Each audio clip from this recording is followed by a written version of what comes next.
On Krillus 9, the night cycle didn't bring darkness so much as a different flavor of glare. The day lamps dimmed, yes, but the station's rust-colored conduits glowed from waste heat, and the vent fog picked up the low light like a stubborn dawn. Jax Renner preferred it that way. The night shift belonged to the people who liked being missed, haulers without cargo, cooks sneaking out extra ration bricks, a mechanic from old Earth who could thread a power conduit through a bulkhead by feel alone, and keep his head down about it. He sat on a overturned crate beside Bay for 7F, boots splayed, back to a wall scarred by plasma pits. On his lap, a cracked interface pad scavenged from his Atari courier. Its diagnostics flickered between languages it no longer knew how to read. Jax coaxed a pry pick under the housing, thinking of how much he could get for the ribbon connector. Enough for the good solder, the kind that melted like a soft sigh instead of spitting at you. For your impertinence. Careful, he muttered to himself as a microspring leapt for freedom. He caught it with a calloused thumb and grinned. No stage dives. Above him, a gantry crane coughed to life, winding its way along a rail. Somewhere deeper in the docks, a pressure door sealed with a thump you felt more than heard. Krillus 9 was always reminding you that it could live without you, Renner, called a voice from the corridor. Jax didn't look up. He knew the voice. Pal Haldra, Dockmaster 3rd Tier, a man who wore his badge like a prayer. Not your bay, free drift, Jax said. No one's booked it. Pal appeared anyway, thin as a stretched cable, eyes pinched. Reg sheets say Imperial inspection within the next sole. He rolled the word Imperial like it might break his teeth. You don't want to be underfoot if, relax, Jax said. He lifted the interface pad and the spring. Untidying, Pal glanced at the pad, at the coil of salvaged cable, at Jax's patched jacket with its flaking Renner Repairs stamp. He had the look of a man positioned precariously between outrage and sympathy. But the balance point tonight favored outrage. If Drake's set foot in here, you vanish. Off the record, off the floor, off my liability path, noted, Jax said. Because arguing with a man worrying about dragons was like arguing with a pressure leak. It turned minor until it wasn't. Pal sniffed. And if you see anything scaled, you report to me immediately. Don't be a hero. He walked off, stiff-shouldered, muttering into his wristcom.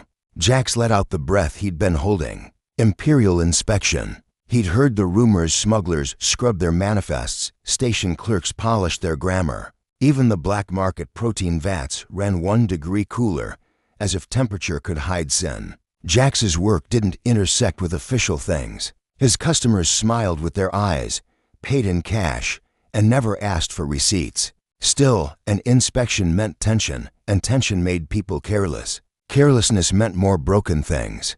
Jax's business model, such as it was, surfed the crest of other people's mistakes. He reassembled the interface pad, slotted the spring, checked the ribbon. The pad flashed a cooperative green. Jax powered it down and slid it into his canvas bag, alongside spools of wire, a set of smart tweezers with a cracked handle, and a small music box from Earth, brass, dented, with a winder that used to be a key. He rotated the winder once, twice, and stopped before it could sing.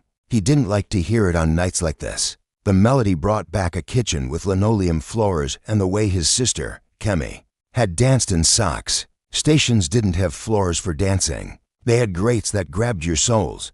He rose, knees complaining, and took to the maintenance corridor that curved around the neglected bays, the ones with out-of-date atmospheric seals and paperwork older than Jax's tools. He knew where the cameras blinked and where they didn't.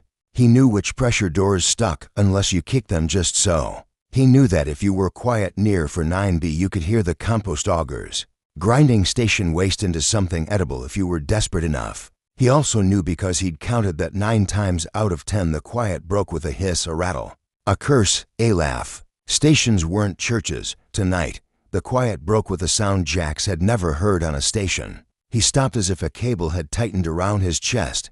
A child's cry. Not a wail of pain. Not the sharp yelp of hurt. This was a stuck-in-your-throat sob, hiccuping and earnest. The sound of a small grief with no place to go. Jax's feet made the decision before his brain did. He padded toward it, past a tangle of retired conduits and a stack of crates stamped with shipping codes. Nobody used anymore. The cry came from behind a bulkhead access panel where a section of wall had been removed, and then lazily propped back in place with a rod. Light leaked through the gap, a puddle of warmth in the station's cold color. "Hey," Jack said softly, not wanting to spook a kid. He set his bag down in the corridor and raised his hands to show they were empty. "You okay in there?" The cry stuttered into silence. He heard the quick breath of someone deciding between fight and flight. "I'm Jax," he added, because names were tools. "Mechanic. I can fix things or rustle." The panel shifted the slightest degree. A pair of eyes looked out. They were too bright. Jax's first thought was that the child's parents liked expensive optics. His second thought, immediate and heavy, was that he was wrong. Those weren't optics. They were eyes. Reptilian, slit-pupiled. The irises a molten gold that caught the corridor light and made something deep in Jax's hindbrain. "Want to run?" He held very still. The panel slid wider with a scrape that would give Pell a panic attack. A small head peeked out, horn nubs barely poking through a crest of fine scales. The rest of the body remained tucked behind the panel, but Jax didn't need more to understand. Hatchling, dragon, imperial bloodline. Every warning Pell had ever muttered now sounded woefully inadequate. The hatchling's gaze flicked over Jax's empty hands, over his boots, over the bag in the corridor. It sniffed. A thin coil of smoke unwound from its nostrils and dissipated. When it spoke, the voice was high and hoarse with recent crying. "You fix?" It asked, the consonants soft, as if it hadn't had to say them often. "You said fix. I fix machines," Jack said, voice steady, "and sometimes kitchen chairs, and once a cat's leg brace, but that was mostly the cat doing the work." He realized he was babbling and shut his mouth. The hatchling tilted its head. The panel edged wider, and Jack saw a small clawed hand clutching an object. It was a toy bird, mechanical, no bigger than Jax's palm. Its wings were a patchwork of slotted plates, notched to mesh with tiny gear teeth. Someone had painted the plates with iridescent lacquer that caught the light and threw back colors, like a puddle under stars. The head was a little beak and two jewel eyes, one of which sat askew. A winding key protruded from its side. "Birdie won't sing," the hatchling said. There was no accusation in it, only despair in the way only a child could flatten a word into a plea. "Birdie made song. Birdie made sleep. Birdie," its voice collapsed for a second, and it hugged the toy tight against its chest. "Birdie won't." Jax felt something he wasn't prepared to feel on a night cycle in a drafty corridor, a memory. Stepping forward without asking, Kemi with a wind-up ballerina, the spring inside worn to a sentimentally dusted ribbon. Their father at a kitchen table, saying he had one more trick, just one. And could Jax hand him the small screwdriver with the red tape on the handle? "Can I take a look?" Jax asked gently. "I won't break it more." The hatchling's eyes narrowed. Trust was a currency Jax had never had much luck with. He lifted his hands again, palms out, and took a half step back, giving the little person room to make a decision. A beat, two, in the stillness. Jax became keenly aware of every station noise, the distant churn of the life support fans, the clink-clink of a loose bolt settling somewhere in the wall, the faint hum that meant Bay 50 still hadn't fixed its field emitters. He also became aware of something else, something like the feeling of being watched when no one was there. It pressed along his shoulders and then was gone, too subtle to name and too real to ignore. The hatchling extended the toy. Jax moved slowly, as if approaching a skittish animal, though animals didn't usually carry hereditary claims to vengeance. He took the toy into his hands. It was warm where the hatchling had held it, and the lacquer smelled faintly of smoke and some sweet resin Jax couldn't place. Up close he could see what had gone wrong. A gear tooth had sheared, probably from overwinding, and one of the feather plates had been jammed into the wing's pivot. The jewel eye had a hairline crack running through it like a leash. He turned the toy over, looking for a maker's mark. Nothing obvious. The foot felt heavy raw, a counterweight. Not designed by a hack, then. Someone who knew the balance point between whimsy and physics. "Birdie is quiet," the hatchling said, as if Jax had missed the point of all this. "I see," Jax said. "I can try to make it unquiet." "Unquiet," the hatchling repeated, tasting the word and apparently finding it acceptable. A hiccup escaped it. It swiped at its eyes with the back of a wrist and left a faint streak on its scales. "Please, do your parents know you're here?" The question slipped out of Jax as much out of habit as caution. Children on a station meant adults on a station. Adults meant rules. Rules meant someone for Pell to yell at that wasn't Jax. The hatchling's pupils tightened. I had glanced down, sudden guilt making it smaller. Nurse slept. Nurse is tired. A quick, reluctant defense. I am quiet when nurse sleeps. Jax did not have the training to adjudicate dragon childcare. He also did not have the desire to. He had the toy, and the toy was a problem he could solve. He motioned toward the crate he'd been using earlier. "I'll need my tools. They're just there. You can stay in the wall if that feels better." The hatchling retreated half a pace, but left the panel open, peering around it like a moon around a planet. Jax went to his bag, every sense thinking about how his back was exposed and how fast a child dragon could move. If it chose, he kept the movement smooth, unthreatening, like he'd practiced when approaching skittish clients, and returned with a roll of microfiber, a coil of cuspers, the smart tweezers, and the good lamp he only used on jobs that mattered. He spread the cloth on the crate and set the bird in the center, hands steady even as his heart drummed double time. He clicked on the lamp. Its beam was clean and honest. "You'll watch?" Jax asked, half to keep the hatchling engaged and half because talking to someone made the station feel less hungry. The hatchling nodded gravely. "I will watch, okay, birdie," Jax murmured, angling the lamp. "Let's see what you swallowed."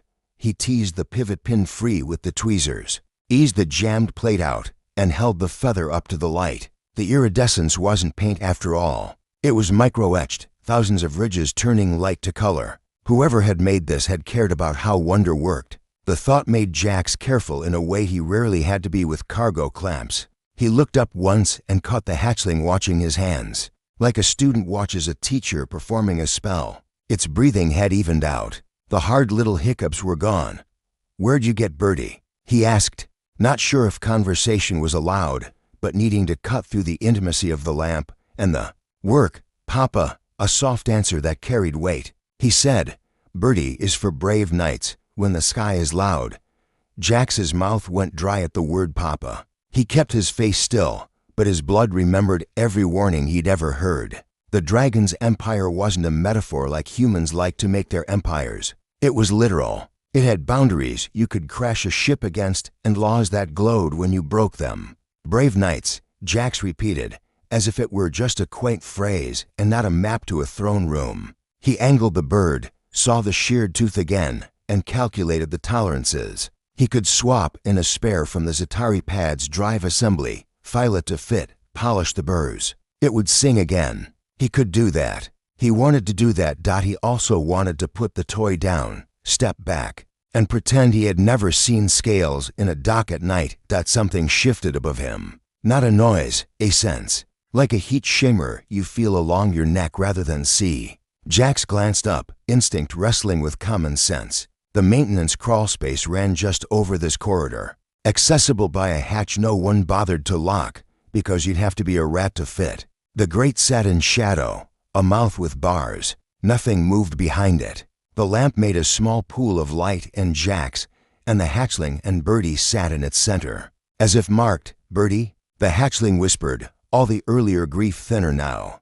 Hope creeping up like a cautious sunrise. "Working on it," Jax said, surprised at the steadiness of his voice. He set the damaged gear aside, reached for his bag, and selected a gear of similar size but different profile. He held it next to the bird's heartworks, saw the mismatch, and smiled despite himself. "Stubborn little thing." The hatchling's nostrils flared with interest. "Stubborn means it wants to sing its own way, oh," the hatchling said, and nodded like this was a trait to respect. Jax laid his tools out in a neat little constellation. He breathed in, breathed out, and found the small, human place where hands and focus made sense of the world. The station, the inspection, the word Papa. The prickling awareness of being observed from above, all of it packed itself into a corner behind his eyes and waited. "Okay," he said, more to himself than to the hatchling. "Let's fix a song." He didn't notice the narrow shadow that slid along the crawlspace grate and stilled. A predator's patience wrapped in gravity and gold. He didn't see the shape of a larger world bending toward a mechanic's lamp and a child's hope. He only saw gears and metal feathers, and a problem that was small enough to be solved by gentle hands. The hatchling watched, quiet at last, eyes gleaming. The toy lay between them, broken and beautiful, and above, unseen, something vast watched back. The lamp's light carved a circle of clarity in the dim bay, and within it Jack Renner bent like a priest at an altar. His tools gleamed on the cloth, microfiles, tweezers, soldering wand with its chipped ceramic casing, all laid out in reverence to a task that had grown larger than it had any right to be. The hatchling crouched opposite him, claws curled nervously on the metal floor, tail twitching against the bulkhead. Its eyes followed every motion of Jax's hands. Birdie was loud when I wound him. The hatchling whispered, voice a mix of guilt and sorrow. I turned the key, and he cried, and then he was quiet forever. Jax angled his lamp closer, squinting at the snapped gear tooth he had pried loose. Not forever, he said gently. Machines don't really die, kid. They just run out of rhythm. Rhythm can be coaxed back. The hatchling blinked at the word rhythm as though it were a spell. The work of small thinks. Jax selected a brass gear from his pouch of scavenged parts. It was a relic from a century-old clock he'd bought off a desperate freighter captain, for a half credit and a promise never to mention it in front of the man's crew. The teeth were close in size but not perfect. He braced it under the lamp and began to file. Every stroke of the file made a whisper like a secret being shared. He tuned the teeth down, matching the spacing to the damaged gear. Sweat prickled his forehead, but his hands stayed steady. The hatchling leaned closer. You cut it smaller. Yeah, Birdie's heart has a certain beat. If the gear doesn't match, the beat stumbles. Machines have hearts. Jax gave a half smile. Not like yours, but they've got places where everything depends on everything else. You treat those places wrong, the whole thing falls apart. The hatchling tilted its head, as if testing this idea against its limited store of wisdom. Jax thought of Kemi again, dancing to the music box, thought of their father, who had said something similar once while fixing an old ship's manifold. Everything depends on everything else, boy. Respect that, and even rust will hold for you. He hadn't thought of those words in years, but tonight they were alive in his fingers, sparks in the silence. With the gear filed down, Jax slotted it into Birdie's tiny housing. He soldered the connection, sparks flaring against the lamp's glow. The hatchling flinched at the hiss of heat. Don't worry, Jax murmured. Sparks mean the metal's listening. The metal listens. Sometimes. He grinned faintly. Or maybe I just talk too much. The hatchling's tail flicked again, this time in amusement. Its lips pulled back in what might have been the beginning of a smile. Or maybe just the draconic version of one. Birdie's wing assembly resisted when Jax tried to seat the plates. The jammed pivot had warped the track. He breathed out, slid his tweezers into the narrow space, and coaxed it true again. Millimeter by millimeter. He was aware of how quiet the hatchling had become, its earlier tears replaced by sharp, expectant silence.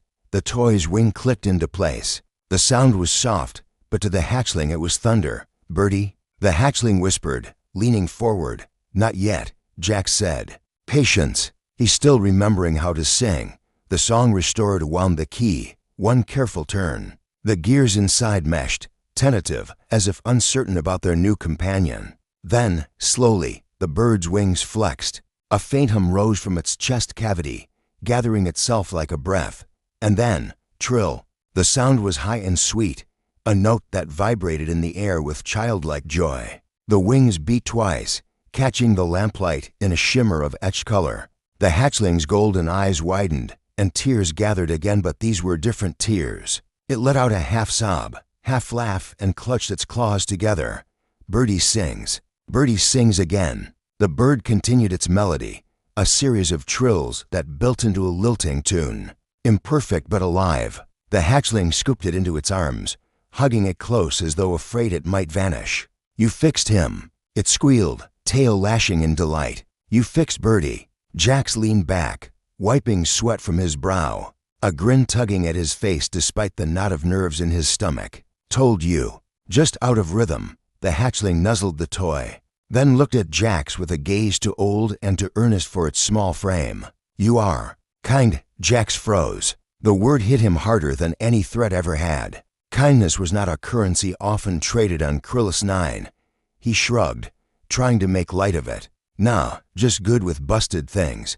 The hatchling shook its head, as if refusing to let him hide behind the deflection. "Kind." The watcher in the shadow's bird's song echoed faintly through the ducks, notes spiraling up into the crawl space.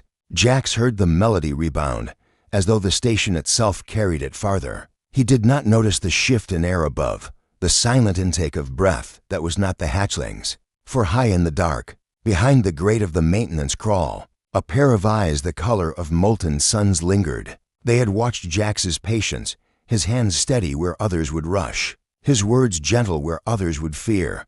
The Emperor of Dragons, though no title was spoken, had seen. But Jax Renner only saw a child smiling and a toy bird singing again. And in that fragile moment, it was enough. The station felt different the following cycle. It wasn't just Jax's nerves. Krillus 9 had a rhythm, dock alarms, vendor haggling, the low throb of our haulers disembarking. But now, beneath the usual chaos, there was something taut and unspoken, like a taut string ready to snap. Guards patrolled in pairs. Whole corridors had been scrubbed to a shine Jax hadn't seen in years. Even Pal Haldra, usually half asleep behind his console, barked at workers to stand straight. Stand clean, or stand gone. An Imperial visit wasn't rumor anymore. It was fact, and Jax had a sinking feeling it was fact because of the golden-eyed hatchling he had met in the Forgotten Bay. He thought about the little dragon constantly as he worked, the way its tears had turned to laughter when the toy bird sang, the way it had said kind. That word rattled around his chest like a loose bolt. But he also thought about the other thing, the weight he'd felt in the ducks above them. That presence, and it chilled him. Summon Ed was tightening a stabilizer bolt on a trader's shuttle when 3 shadows fell across him. They weren't dockhands. They weren't smugglers. These were armored guards, black scale plate polished until it looked wet. HELMS shaped like dragon skulls. Each one bore a plasma halberd humming faintly with restrained power. Mechanic Jax Renner, the tallest, said, voice flat as if reading from a decree, "You are summoned to the Imperial docking throne." Jax nearly dropped his wrench. "Summoned." His laugh came out too sharp. "You've got the wrong Renner. I don't get summoned. I get ignored. Occasionally stiffed, but not summoned." The guard's tail flicked once, a subtle gesture that said, "Stop talking. Walk." Another guard said. Jax considered. Bolting there were routes through the maintenance ducts only rats and men with too much desperation knew but one look at. Those halberds told him the guards would carve through steel before losing him. He set his wrench down and raised his hands. "All right, no sudden moves. Lead the way." The docking throne led him through the station's core, past areas he'd never been allowed to see. The air itself grew hotter, carrying the tang of ozone and volcanic stone. They entered a chamber vast enough to house 3 freighters nose-to-tail. The ceiling arched like the ribs of some ancient beast, lined with glowing heat vents that bathed everything in molten light.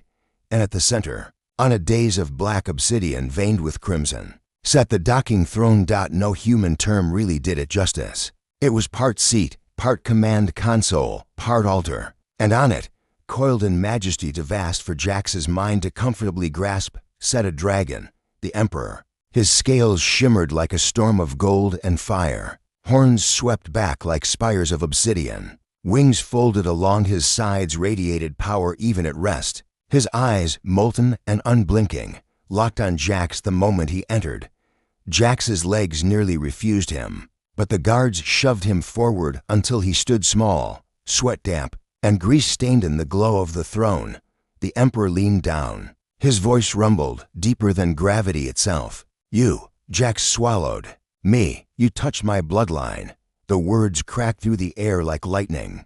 Jax's brain scrambled for defense, but his mouth leapt ahead. "With all respect, sire, I didn't touch anyone. Not a scale. Not a." The Emperor's head lowered closer, until each breath of smoke-tinged heat washed over Jax's face. "Do not trifle." My hatchling's cries echoed through these halls. I heard them, I came, and I saw. The words thudded into Jax's chest like hammer blows. His throat worked dryly. "You saw. I watched as you repaired his toy," the Emperor said. "Watched as you soothed his sorrow. You did not recoil from him. You did not flee. You gave your craft, your patience, your kindness." The last word rolled off the Emperor's tongue like it was foreign, ancient. "And danger is all at once." Jax forced himself not to step back. "Look, I only fixed a machine. I didn't know he was yours. I didn't know." The Emperor's gaze silenced him. "And yet you did it." Judgmental long pause stretched. The chamber was so quiet Jax could hear the faint tick of Birdie's gears, still playing from somewhere deeper in the palace chambers. In that moment, Jax realized this wasn't just about a toy. He had been weighed, measured, observed. And now came judgment. The Emperor's voice was softer now, though still vast. "My kind does not often find value in humans. Fragile, temporary, driven by greed or fear. Yet you." His eyes narrowed. "You wield no fire, no claws, only hands. Yet you eased the heart of my heir where all else failed." Jax blinked, trying to absorb the words. Heir. He hadn't just fixed a random hatchling's toy. He'd calmed the only child of the Dragon Emperor. He suddenly felt very, very sick. He licked his lips. "I was just doing what I do. Fixing broken things. That's all." The Emperor's lips curled, exposing fangs longer than Jax's arms. "To you, perhaps. But to him, it was everything." The silence that followed pressed down heavier than the heat. Then, with the weight of stars behind it, the Emperor declared, "You will serve." Jax Renner stood frozen at the foot of the docking throne, every instinct urging him to argue, to run, to vanish. But the Emperor's command wasn't something you could slip away from. It pressed into the bones, into the air itself, as if the station now bore his will in its alloy. "Serve," Jax croaked. "Your Majesty, with all respect." "I'm just—" The words trailed off as the massive head descended again. Each scale gleamed like molten coin. The Emperor's eyes, twin suns, locked him in place. "You are keeper of the heir's heart." The Emperor rumbled. "Chosen not by decree, but by act. My hatchling trusted you when all others failed. That trust binds you now." The air Arivesa sound interrupted them. Light footsteps, a trill of gears, the small, piping voice of a child. "Papa." Birdie sings again. The hatchling burst into the chamber, wings flapping clumsily, claws clutching the toy bird that chirped and fluttered with every jostle. The guards stiffened but did not bar his way. He scampered across the polished obsidian floor until he collided with the Emperor's forefoot. Laughing with the boundless joy of the young, the Emperor Terror of Fleets, ruler of flame, bent his colossal neck and nuzzled the hatchling with a tenderness that stopped Jax's heart. The child pressed Birdie up toward his father's face, as though offering the greatest treasure in the galaxy. "See, Papa." The human fixed him. Birdie sings again because of the human. The Emperor's gaze slid back to Jax, a weight of meaning behind it. "Because of you." Jax raised his palms weakly. "I swear, sire, I only did what anyone would have done." The hatchling turned, wide-eyed, and shook his head with childlike certainty. "No." Others yelled. "Others told me to be quiet. Only you fixed Birdie." The words cut sharper than any blade. Jax felt them settle in his chest, impossible to shrug off. Keeper of the Heart. Emperor's wings flexed, filling the chamber with a rush of heated air. His voice rolled like distant thunder. "In the annals of my line, few humans are remembered. Fewer still are honored. But from this day, Jax Renner, your name is bound to House of Flames." Jax's knees wobbled. "House of Wait, what? I'm a mechanic. I fix coolant leaks. I unstick cargo hatches. I'm not whatever you think I am." The Emperor's chuckle shook the walls. "You underestimate yourself. Kindness is rarer than fire, rarer than iron. My hatchling will learn from you what cannot be taught by dragons. Kindness." Jax echoed, bewildered. Fragile hands, gentle words, the wisdom to mend instead of destroy. The Emperor's gaze flared brighter. "That is your fire, and it will guard my heir's heart." Jax stared, unable to breathe. Keeper of the heir's heart.